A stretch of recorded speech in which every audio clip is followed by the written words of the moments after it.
সকলকে সালাম এবং নমস্কার। রাইছুল ইসলামের কবিতা অচেনা এক নদী।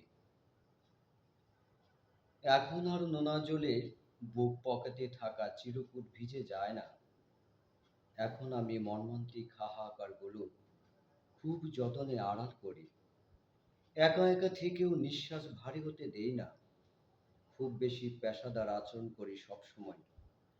কিন্তু কিন্তু যখন যে কোনো বাহানায় তাকে দেখি, লোহার ফাঁদে আটকে পড়া ছোট্ট ইঁদুরটার মতো প্রচণ্ডভাবে মৃত্যু ভয়ে ছটফট করতে থাকি।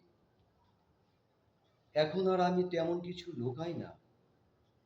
আমি এখন খুব সুন্দর করে না বলতে জানি।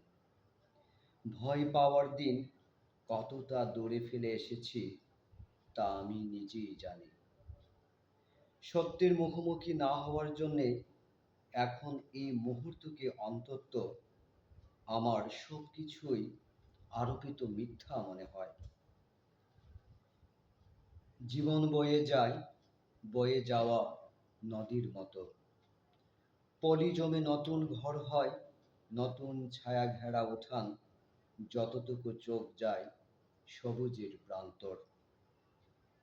কিন্তু অনার প্রিয় নদীর নামটি জানাই হলো না। কতটা খরস্রোতা, কতবার ভেঙেছে পাড়, কতটা বিরাঞ্চর পড়েছে ওই বুকে, কতটা নাম না জানা পাখি খেলা করে তার ঢেউয়ে। একদমই জানা হলো না এই এক জীবনে।